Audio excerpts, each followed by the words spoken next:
বিএনপির চেয়ারপারসন দেশনেত্রী বেগম খালেদা জিয়াকে সম্পূর্ণ মিথ্যা মামলায় সাজা দেওয়ার প্রতিবাদে এবং বিএনপির সিনিয়র ভাইস চেয়ারম্যান বর্তমান ভারপ্রাপ্ত চেয়ারম্যান জনাব তারেক রহমানের বিরুদ্ধে মিথ্যা মামলা প্রত্যাহারের দাবিতে আজকের এই মানববন্ধনের সংগ্রামী সভাপতি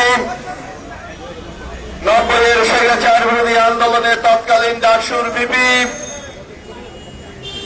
বিএনপির চেয়ারপারসনের অন্যতম উপদেষ্টা সাবেক মন্ত্রী জননেতা জনাব আমানুল্লাহ আমান আমাদের মাঝে উপস্থিত আছেন। নব্বই স্বৈরাচার বিরোধী আন্দোলনের যারা সেই দিন স্বৈরাচার এরশাদকে উচ্ছেদ করে বাংলাদেশে গণতন্ত্র প্রতিষ্ঠা করেছিলেন,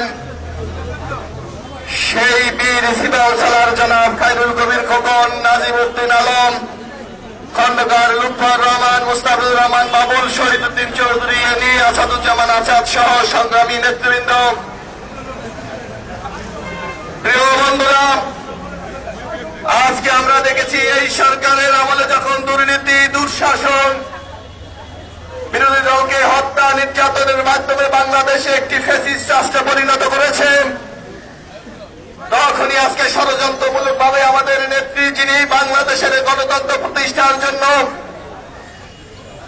আজীবন সংগ্রাম করেছেন, যেই নেত্রী আজ পর্যন্ত বাংলাদেশে কোন নির্বাচনে দাঁড়িয়ে আজ পর্যন্ত পরাজিত হয় নাই, ওনার জীবনে দেশটি সংসদ নির্বাচনে নির্বাচন করেছিলেন, প্রত্যেকটি নির্বাচনে উনি জয়যুক্ত হয়েছেন বন্ধুরা।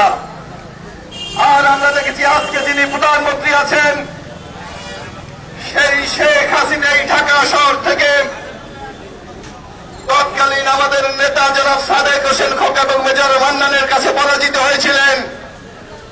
সেখান থেকেই বেগম খালেদা জিয়ার প্রতি শেখ হাসিনার আজকে ক্ষোভ, আজকে তার প্রতি হিংসা বন্ধুরা। কারণ বেগম খালেদা জিয়া কেন বাংলাদেশের নির্বাচনে পরাজিত হয় না, আর শেখ হাসিনাকে কেন বাংলাদেশের মানুষ পরাজিত করে বন্ধুরা? আজকে তাই তথাকথিত আজকে 2 কোটি টাকার একটি মামলায় যেই টাকার 1 টাকাও খরচ করা হয়নি, সেই টাকা এখন বর্তমানে ব্যাংকে রয়েছে এবং 2 কোটি টাকায় সুদে আসলে ইতিমধ্যে 6 কোটি টাকার উপরে হয়েছে বন্ধুরা। সেই মামলায় আজকে ষড়যন্ত্রমূলক ভাবে বেগম খালেদা জিয়াকে সাজা দেওয়া হয়েছে বন্ধুরা। অথচ আজকে আমরা দেখি আজকে এই শহীদ দলের নেতা রাশেদ খান বলে ইতিমধ্যে বাংলাদেশ থেকে 9 লক্ষ কোটি টাকা পাচার হয়েছে। আজকে ক্যাসিনোর নামে বাংলাদেশের আওয়ামী লীগের নেতাদের বাসায় যদি আপনার পুলিশ অভিযান চালায়, সেখানে আজকে কোটি কোটি টাকা পাওয়া যাচ্ছেন, আজকে কোটি কোটি টাকার এফডিআর পাওয়া যাচ্ছে।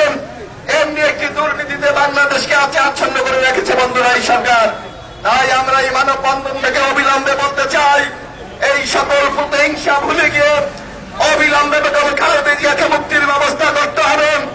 আগামী দিনের রাষ্ট্রনায়ক জনাব তারেক রহমানের বিরুদ্ধে সকল মিথ্যা মামলা প্রত্যাহার করতে হবে।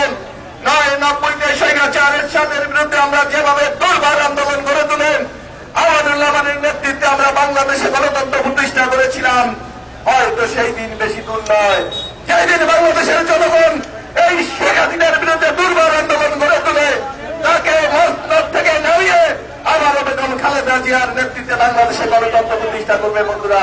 সেই আন্দোলন সংগ্রামে আপনাদের সবাইকে অংশগ্রহণ করার আহ্বান জানিয়ে আমার বক্তব্য এখানে শেষ করছি।